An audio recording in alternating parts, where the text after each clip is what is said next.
কৃষ্ণ ভুলবার পর সবাই ভুলেছে তোকে, কেউ আর মনেও রাখেনি। গোঠে মাঠে বাটে ধবলি চড়ায় রায়, তোমার প্রেমের কিবা জানি, সত্যি কিছু জানতো না তো সে।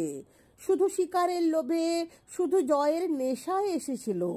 কত তার কাকুতি মিনতি, কত তার রাজ্যপাট মথুরা বিলাস, কত তার বৃন্দা সখী সত্যভামা রুক্মিণী সুন্দরী, তার জীবন যাপন জুড়ে জেগে ওঠে ঐশ্বর্যের অদ্ভুত নাটক।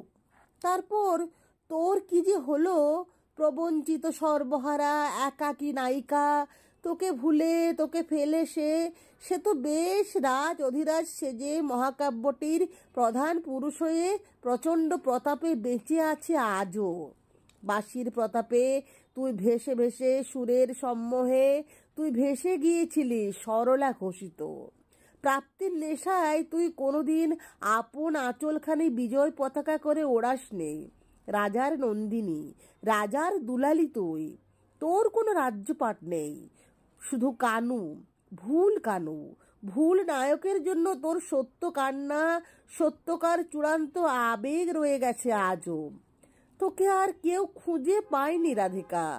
তোর জন্য কষ্ট হয়, তোর জন্য মায়া হয়, তোর উপর ক্রোধ হয় খুব। কৃষ্ণ ভোলবার পর কি আর তোর কি রইল মেয়ে? কে তো রইল বল আর? কৃষ্ণও কি কোনোদিন ঠিকঠাক নিয়েছিল তোকে?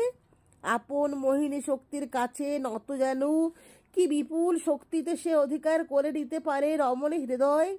এই সত্য জেনে নিতে সে এসেছিল তোর কাছে, আর তুই বোকা মেয়ে তাকে জীবনের শ্রেষ্ঠ পাওয়া মনে করে ঘর ছেড়ে বর ছেড়ে ভেসেছিলি পথে পথে, পথে ও বিপথে। তোকে ফেলে সে গিয়েছে মোহন বাঁশিটি নিয়ে নতুন নগরে, তার যুবতী মোহন রূপ দেখে মুগ্ধ হয়ে। আবিশ্ব ভারত আজও। বলো বড়ুচণ্ডী দাস, বলো বিদ্যাপতি, বলো জ্ঞানদাস, শ্রীদাস, সুদাম সখা, বলরাম দাস, কেউ কিছু জানো নাকি তার কথা? তার কথা, রাধিকার কথা?